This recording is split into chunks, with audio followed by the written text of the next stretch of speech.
welcome back. Well, welcome back to the channel anyway.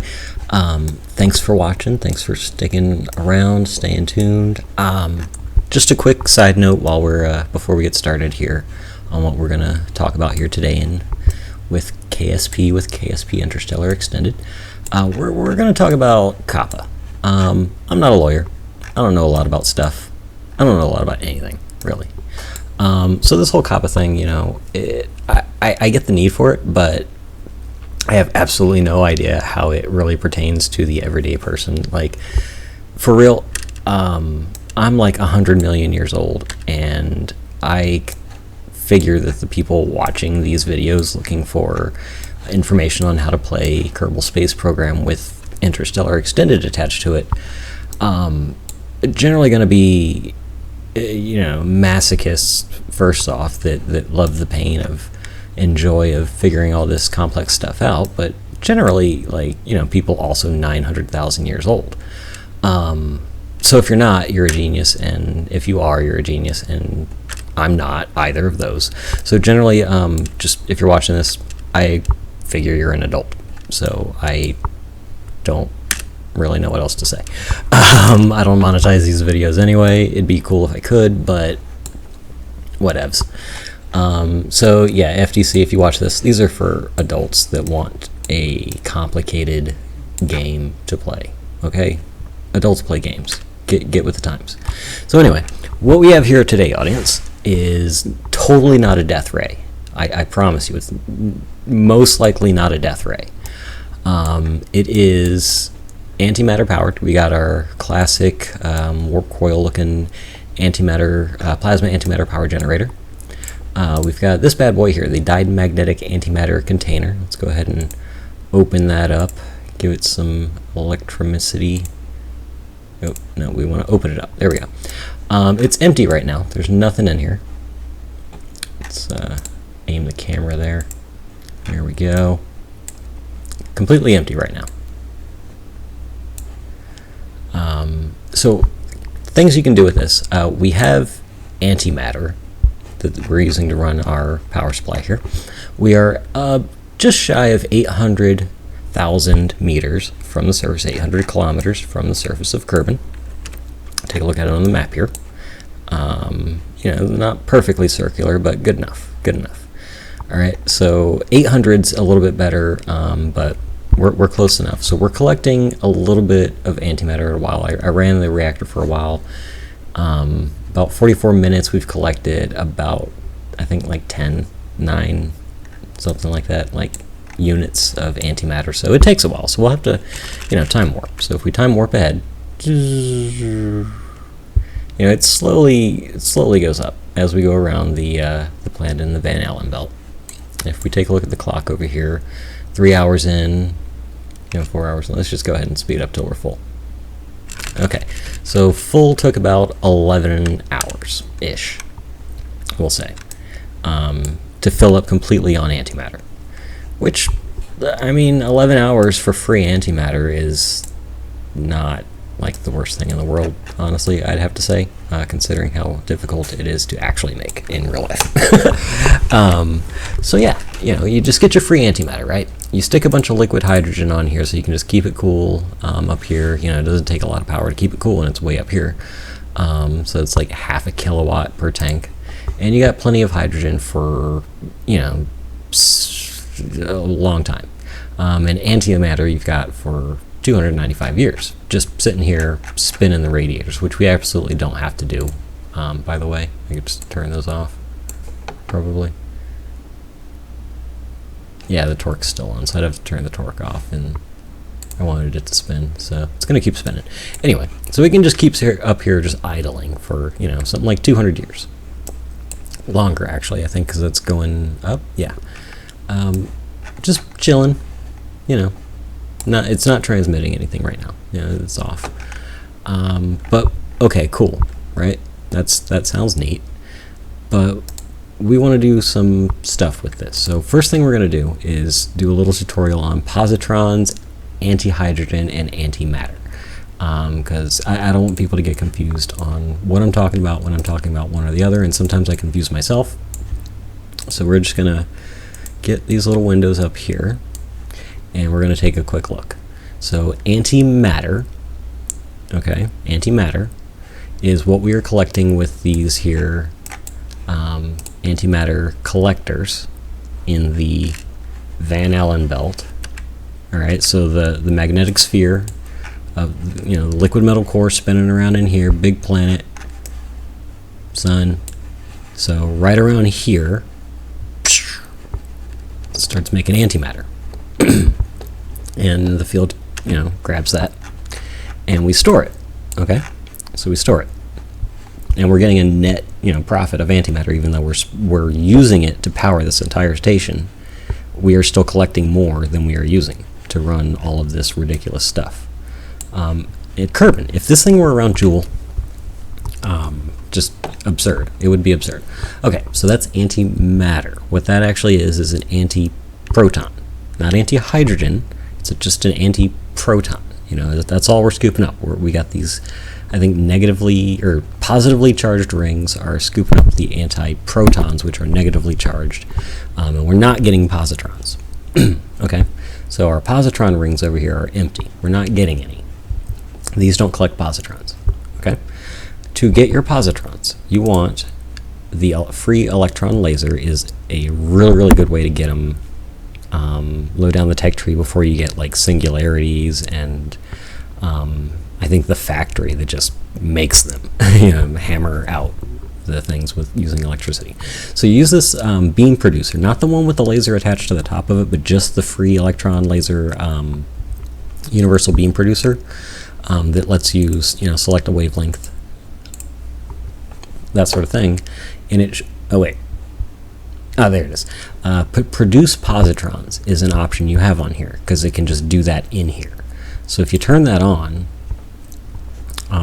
for about a day, we can turn our, you know, we can just, using the antimatter that we're collecting, we're producing electricity, which is then powering the free electron laser to produce positrons in the, what is that, micro picogram range or something? I don't know. We have 0.05 units right now, just sitting here talking. So that'll just stack up for, you know, about 1.2 days, about a day, and it'll just do that. So we're just going to do that for a while, okay? Until we run out of antiprotons, the antimatter that we know and love.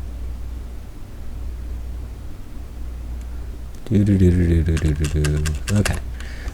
So we have 15 units here. That's 15 milligrams of antimatter, or of positrons, anti-electrons. And we're on the dark side here, so let's just go ahead and zoom around until we're in the light. There we go. Okay. All right. So we have, you know, still got plenty of antimatter because we've been collecting it this entire time that we've been doing this, and then we've produced 15 milligrams of positrons. So that's really, really cool. That's a lot of power just stored up as a battery. Okay. All right. So what do you do with your positrons? Well, you take your leftover antimatter and you take your positrons that you just made and you start antihydrogen production. Antihydrogen would be an antiproton that you're getting from over here with these rings, powers this thing right here. Okay, these are antiprotons from here back. Okay, positrons we get with the free electron laser that is here, right here, underneath of all these radiators. Unfortunately, you can't see the whole thing, but it's a big stick. Okay, and we store them here, right here. So we got positrons here. We have antiprotons here.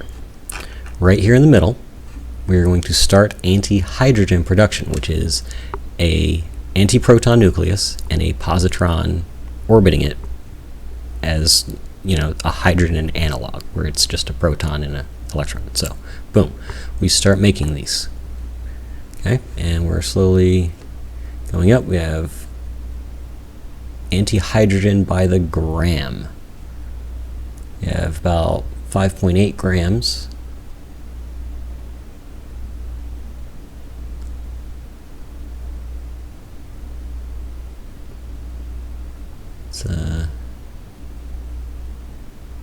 Seems to have stalled. 0% load. Okay, let's stop production. Are we like annihilating because we're spinning? I bet the spinning is probably not the best thing in the world to do.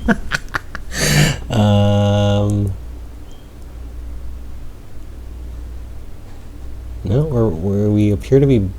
I bet we're burning it. Maybe if I do that. Oh, what just happened? Oh, I used up all the antimatter. That's what happened. Oh. Oops. Okay. Minor issue there. Okay. Let's figure this out. Let's turn these bad boys off. Off. Off. Off. Off. Okay. Actually, I'm gonna leave this up just in case I need them later. Okay. Reduce power. Reduce power.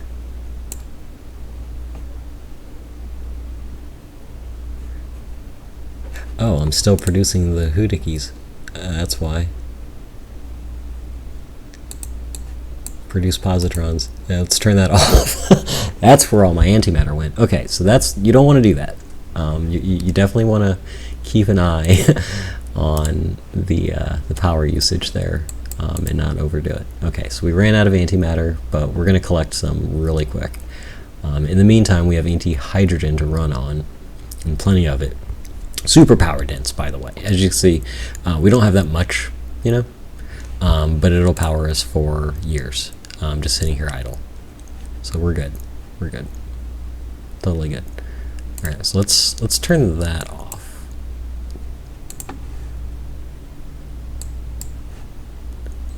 Okay, don't need any of those. All right, so antiprotons, 329 years using just the antihydrogen because we have like 6 grams of the stuff because we converted all of our antimatter into it.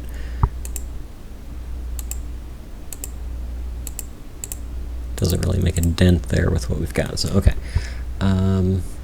let's speed up time here. See if we can refill.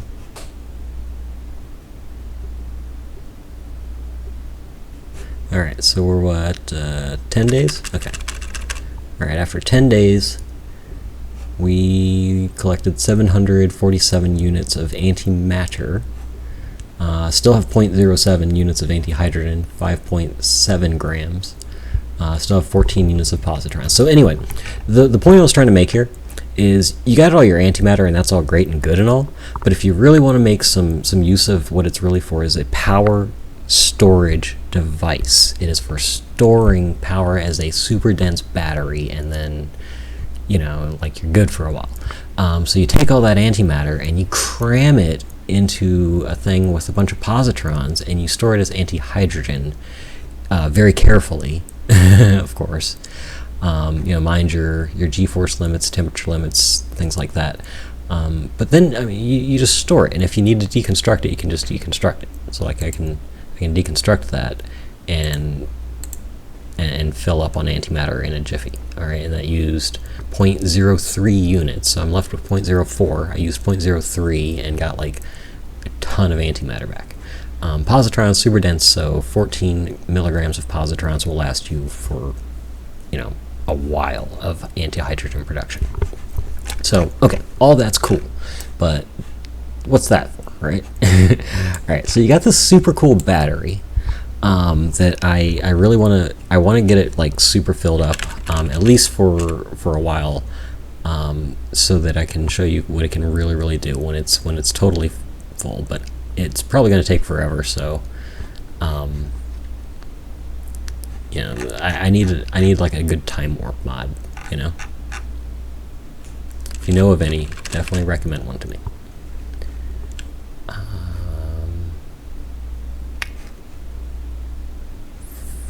don't know if that's going to be enough. Let's give it a quick test. Activate transmitter. 1 day. I can kind of do it with a day. Okay. Okay. All right. So we're going to try this out. We're going to see if this will work. So that's your antihydrogen construction tutorial.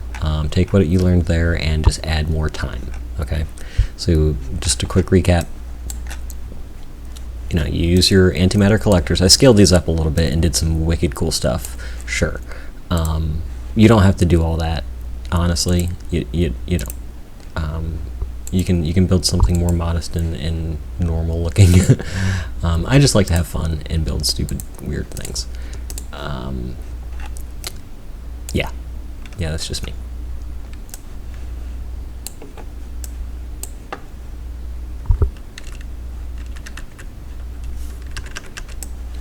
Alright, so once you've got all that power stored up, and we're just going to go ahead and call it good there and skip to the next section.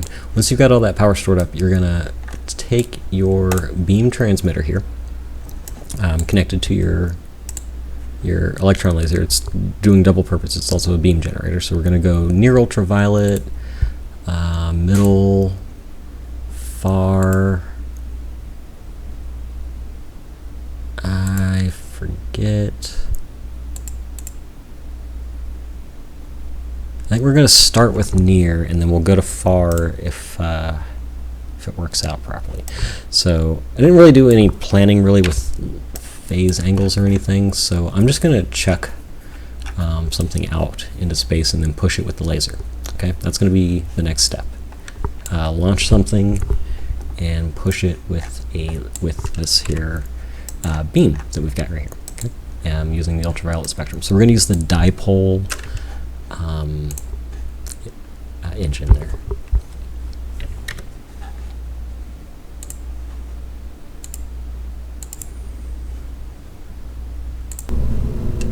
Okay, and we're here in the VAB. I just wanted to give you a closer look here at the melt stick, as I call it. It's huge, so I can't fit the whole thing on the screen, so I'm just going to grab it and kind of do what I can here for you. Yeah, so the top part, just a bunch of antimatter collectors, a bunch of radiators scaled up, spaced apart, and then I put these little motors kind of in between each one, and they just kind of float there, and I thought that looked cool. Totally can achieve such an effect with a lot of power and some quantum levitation, some superconductors. It's not that hard. It's totally not that hard. So nothing weird, no witchcraft going on there, just some quantum levitation, no big deals.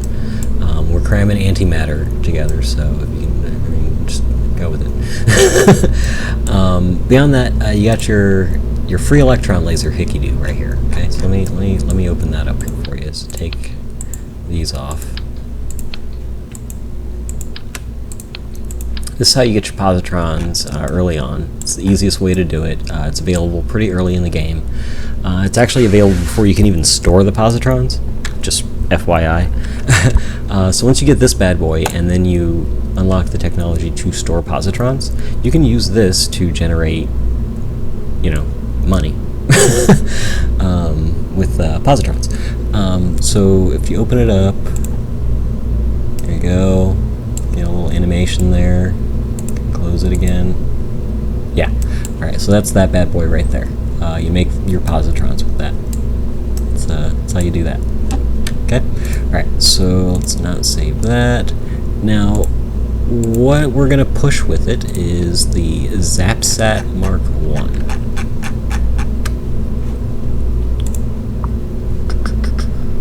It is a, whatchamacallit, photon propulsion. It's this guy right here, the dipole drive. Counts as a photon sail, 99.998% reflectance in the near-infrared spectrum, which is pretty cool. You can also push it with ultraviolet and a few other wavelengths, but it likes near-infrared. So I got that wrong on the near-ultraviolet. We're going to switch that up at the station when we turn it on.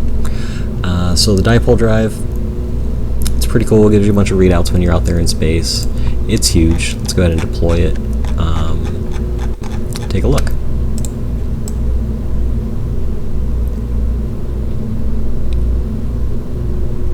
There it goes. Oh yeah, big old thing. Fly that for a kite. That is huge. Look at that. Right? Can we scale this up? Yeah. Oh, that's wicked. That's cool. Alright, so that's awesome. I like that. Alright, so we're not going to actually go with one quite so large.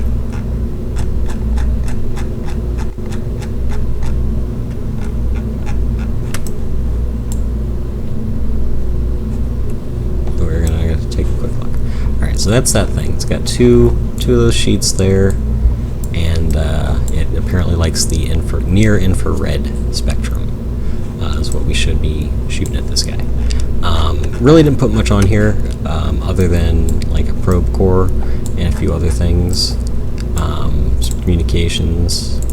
I think the final version has yeah, a little tiny bit of science and RTG, that sort of thing. Nothing fancy.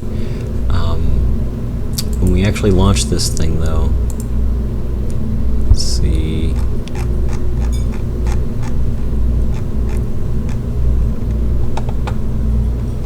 That's not the one.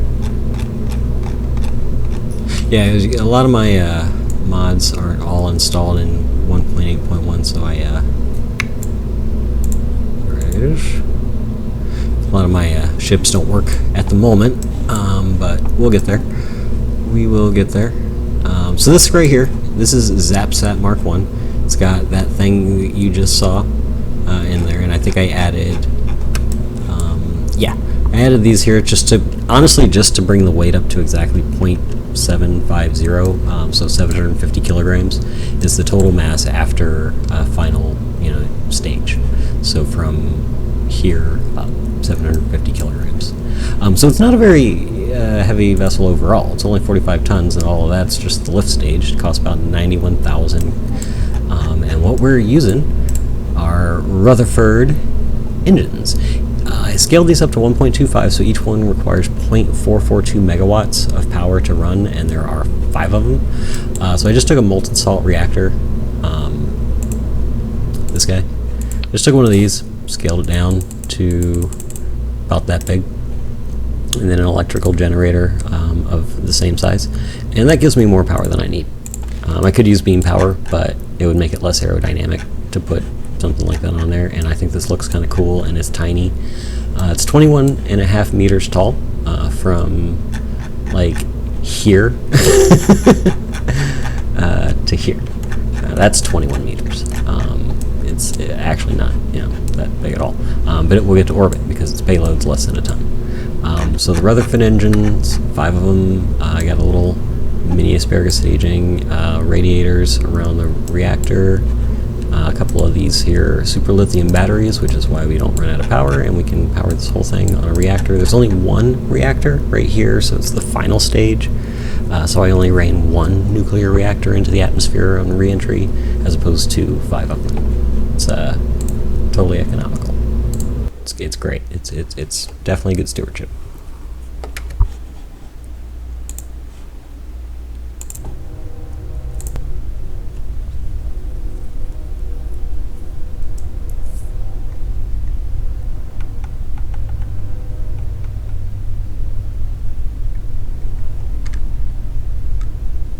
Okay, yes, I live next to a train. Isn't that great? Alright, so this here is our little doodad that's gonna get pushed around by a laser. I kind of like it. I think it's neat. Alright, so let's see. 3, 2, 1, go. Oop, go. And yeah, we're flying the wrong way. That's okay. I guess we'll just go that way. Nothing wrong with going this way.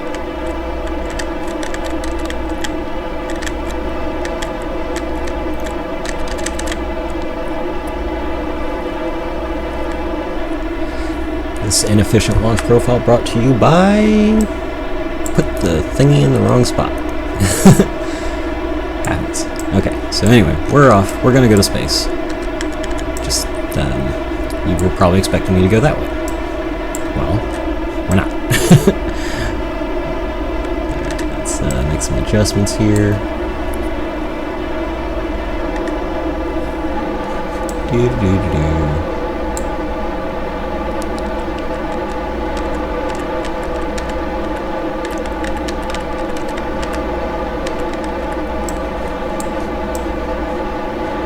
Because Rutherford's really, really efficient power. I mean, they're just good stuff, by the way. I don't know a whole lot to say about them other than they are just awesome. I thoroughly enjoy them. They let me make the teeny tiny little spacecraft that I like to make. I'm all about the Kerbal because I like the fact that they're itty bitty and their planet's itty bitty and everything's itty bitty, and so I make itty bitty spacecraft because it's fun. We're going to go for a steep launch profile here because this thing, we actually have to get it way far away from the atmosphere. If you deploy the solar sail anywhere near low Kerbin or low orbit, it's going to catch atmosphere and it's going to just wreak havoc with your orbit, and you're not gonna have a good time. So you got to get really high up, burn up a bunch of fuel for no reason. It's cool. We still got 2,000 meters per second of delta V. We'll be fine. Final stage up here at 48,000 is pumping out 166 kilonewtons. And remember, our mass is basically engine and fuel, because this weighs less than a ton. Right there. Okay, let's go ahead and... Yeah, I understand it's a very steep profile, but we kind of need it. we really, really honestly need it. So we're going to go way, way up. Okay, breaching atmosphere in 3, 2, 1.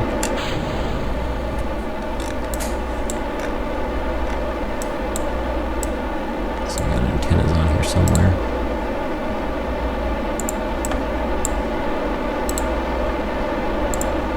Go. I forgot to put lights on this again. I always forget the lights. It's terrible. Alright, so how high up are we going? Alright, we got 150, 154. We're gonna need a lot more than that. Probably about 300, maybe more. And there's melt stick on the other side of the planet. That's not actually ideal. We can work with that. Let's go a little shallower, and then we'll steer around.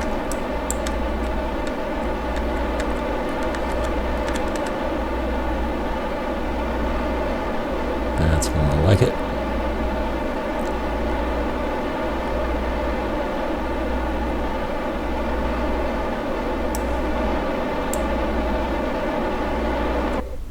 And you're probably thinking this looks really weird, but what I'm actually going to do is going to blow your mind.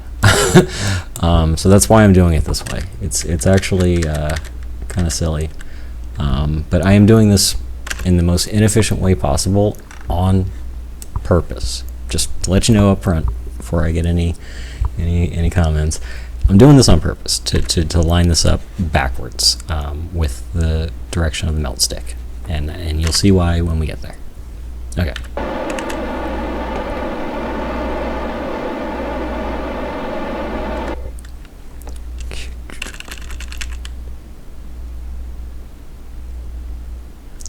Alright, fast forward a little bit.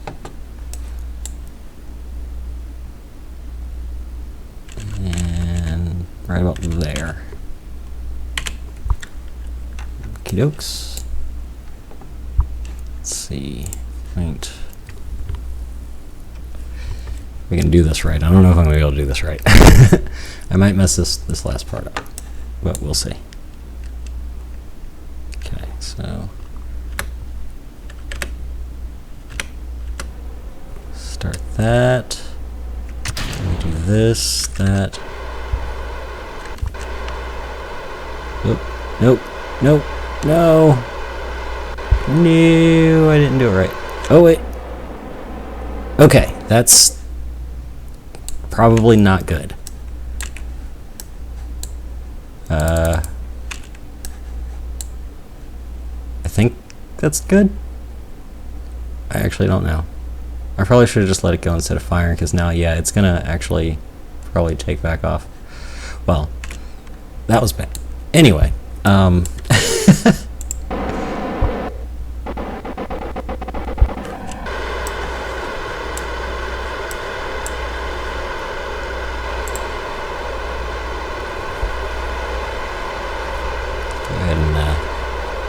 circularize with some RCS.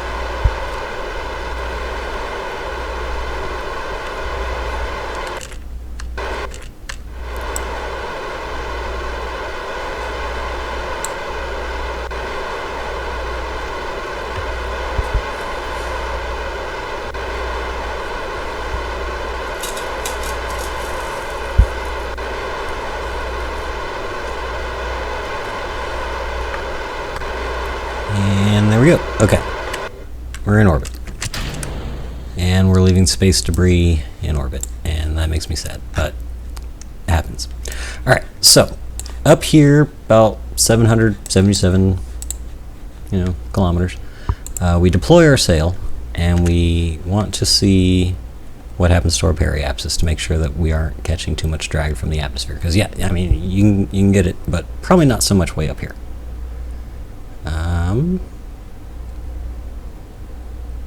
Yeah. Our periapsis seems fine, but it does look like that rocket there is actually taking off.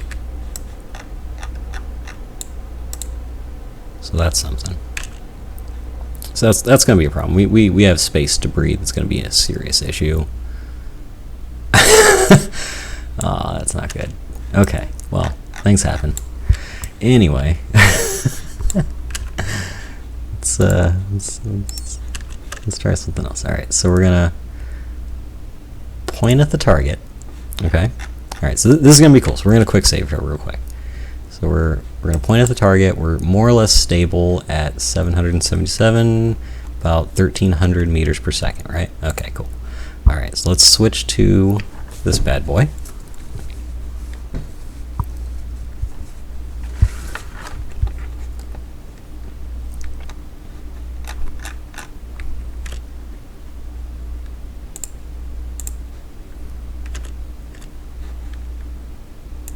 And see if we can turn this thing without destroying the universe. Oops.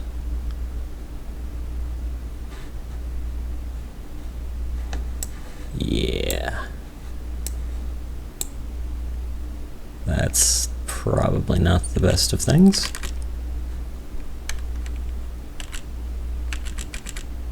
Okay. Might have gotten a little too ambitious here. Let's see if we can use the thing to... Yeah? Okay.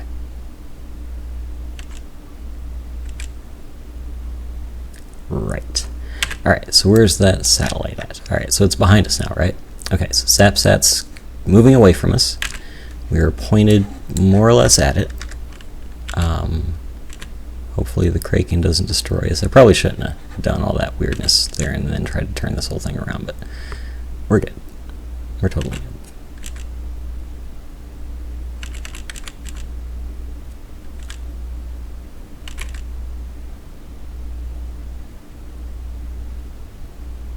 Yeah, see, it's fine. Okay, so turn on our transmitter. First, actually, let's switch to... We need infrared. Do we have infrared on this? No. We have red. Oh, wait. Short infrared. Near infrared. There we go. Okay, so open. And then activate. Check power. We are kicking out 28 gigawatts on the near infrared spectrum at satellites out there somewhere. Yeah, I don't know where it went. Okay. Alright, so, let's see. Let's go ahead and, now, I think we have to switch back to it. Alright, so let's switch back to it.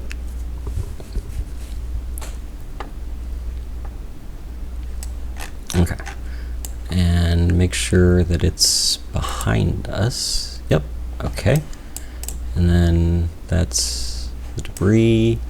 So the satellite's over there, the power station's over there. So we want beamed power throttle. We're going to set it to 100%. And then we are going, that's us moving. So beams connected 1. Beam energy 18 gigajoules is what we're getting off of that 38 that's being shot at us. So, you know, a little bit of loss, but it's still a lot. So what is that in force? Where's a net force? Beam sail force 61 newtons. Acceleration 4 times e to the negative 2 meters per second. Not very fast, you might say. But let's see what it can do. Alright, so we are got a little idea of what our trajectory is there. Let's speed time up and see what happens. Nope, that did not help us.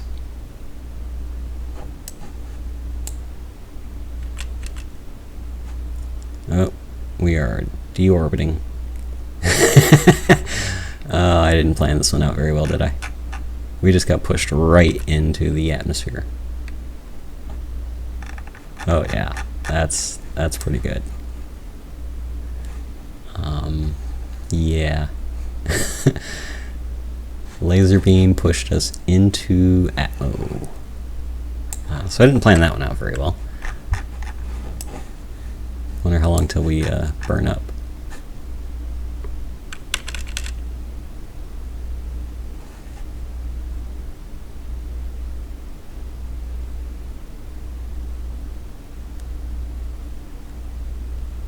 Interesting.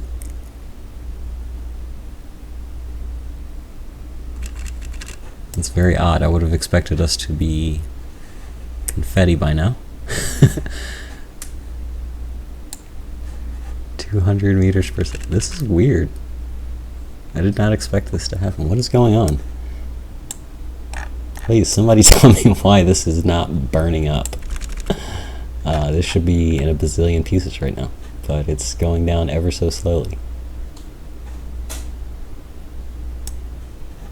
So weird. What's going on over here?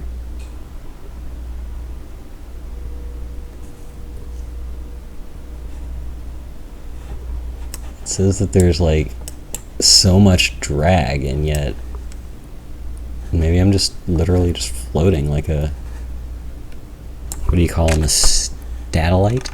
A statite? Am I actually falling? I mean, I guess I am falling. Definitely falling. Huh. This is kind of weird.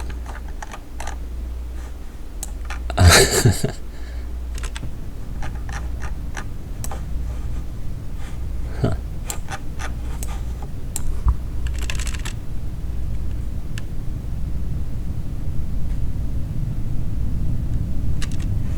Okay, started to lose some antennas at least.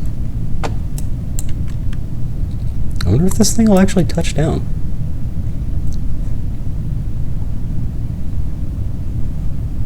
Oh, there. We're starting to get some turbulence now.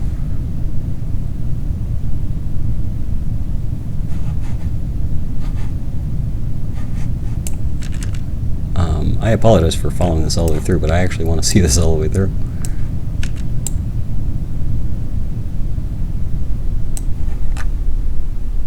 That's just silly. Super silly.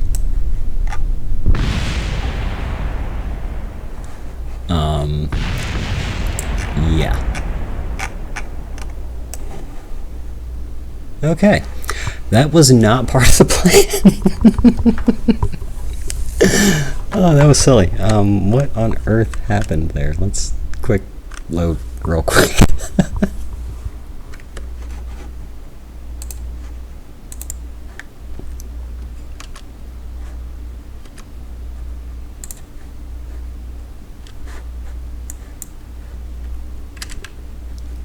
Okay, so yeah, that's okay. Now we're starting to get. So what I had to do is do a few more runs through this because I hadn't quite gotten the hang of it yet. But the dipole drive here, it's handy. It's got these two little mirrors here. What it can actually do is use reverse thrust. which is really handy. So it just basically allows light to pass through one of these sheets and then bounces it off the other one and then back into itself to basically move into the direction of a beam coming at it. It's really neat. So let me show you how that works. So right now this thing is, moving away from us. We're moving, this direction. And our periapsis is slowly rising. So we're being sped up from this thing while our back is to it. So for now, that's what's going on. So we're going to speed time up, and we continue to gain on apoapsis all the way up until about we lose connection. All right. So now when we come back around, now you look here, we were around the 70, now we're around 123 and a half kilometers. And this thing's going to come back around, and it's going to be heading straight on at us. So we're going to face it. We're going to make sure that we're facing it when it comes back around. And take a look here where it says beamed push direction forward, and what happens when we come back around as soon as it regains connection. We don't have any connection yet, so we're going to speed time up until we do. We'll get a line of sight here in a second. Yeah, it's just about right there. Alright, so right there, so you can see we just came into line of sight with it. We're absorbing, we're getting something somewhere. Actually, I think we're just in the atmosphere. I think we're getting slowed down by atmosphere, so we might actually want to just go ahead and retract our sail before we crash.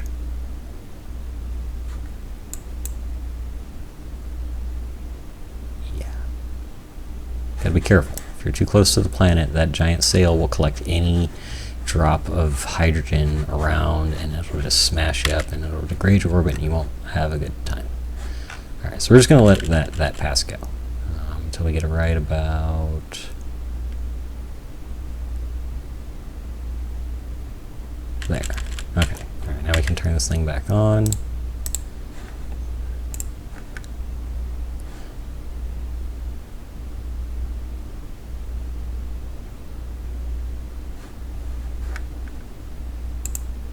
Put it behind me. There we go. Okay. So turn the power up, and we are collecting, gigajoules, 18 gigajoules of power, and it is zooming us along. Periapsis is rising slowly. Apoapsis is also rising slowly. All right, so it's pushing us in this direction. If we turn beamed power to backwards, you will notice that our periapsis is falling and that our apoapsis is falling. As the beam passes through one layer, hits this, reflects back, and actually pushes the thing away. Or at least that's how I assume it works. I don't know. Also, I didn't install the mod that gives this the transparent look. I wanted to let this show up on the screen so you can actually see what's going on with it, as opposed to having a blurry, transparent image that you can't tell what's going on. But big giant solar sail. Or not really solar. Actually, that's going to slow us down a little bit. Solar acceleration -5 meters per second. So that's actually significant if you think about it. But we are also being pushed. Actually, I guess I should turn this back around. Alright, so we put it back to forward. We start climbing again. We start using that as a positive energy to push us forward. And the apoapsis climbs. Alright, so let's go ahead and do that. And then as we come back around on the high side, we will flip it to backwards. And that should raise our periapsis. Yep, there we go. Alright, and so now our periapsis rises as we come around and meet that, and then as soon as we pass it again, we'll switch it. Now obviously I could have had this in a completely different configuration where I went prograde around the planet and this thing just chased us around and pushed us right out of the system. But I kind of wanted to show you the mechanics of the dipole aspect there. So I went backwards to show you how you can speed up and slow down even though you're not actually lined up like that. show you the wrong way and the hard way to do it. That way you can say, oh, there's an easier way, and then you get to do it the easier way without having to have the trouble of doing it the hard way like me. Or something like that. I don't know. Hopefully it helps. But yeah, I know this is a pretty long one, and you probably wanted to see something a little bit more exciting. Definitely I will show you... oh, there we go. That's... that's so funny. You can just kind of see how as you kind of go back and forth between atmosphere and having the laser push you, what you can do.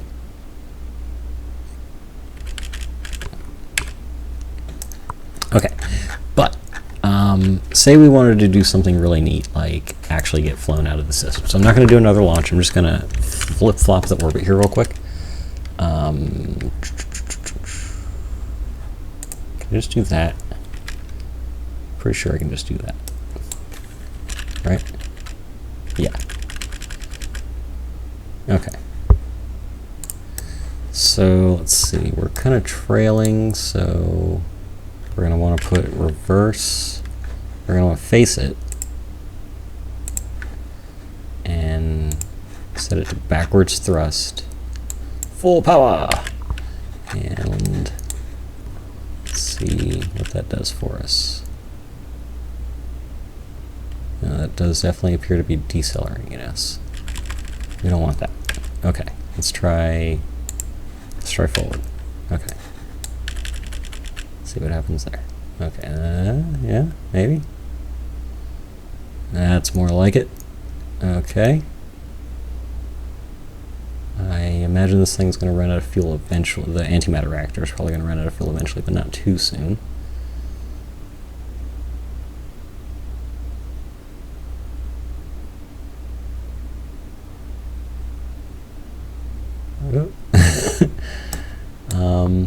Yeah, probably should have used a little bit more planning on this one.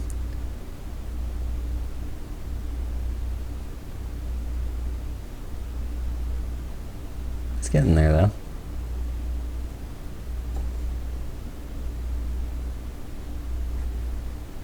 Some weird orbits. Oh, that's going to slow us down again. Okay. So, yeah, as you can see, I'm not that great at the whole solar sail thing. I'd probably zip around forever and ever and ever. I would need to line this thing up perfectly and get the laser beam, just right, or have like a bunch of these. Also, if this thing was at a much higher altitude, I could do some different things, like maybe had like a couple of them, like in a swarm. But ideally, if you were to do something like this, you would have swarms of these things, with like some of these being communication satellites, and they would just get pushed around and. Anyway, a lot of applications there using a laser beam to move your vessel. But as you can see, you can actually do quite a bit. And if you actually get your math and your angles right, you can use something like that to eject this from the system. And of course, you don't need nearly as powerful of a laser if you're really good at it. I just use the giant antimatter stuff because I suck. Anyway, hope you enjoyed this episode. Sorry it was so long, and I'll try to think of some more stuff to do there until all gaming videos get shut down forever.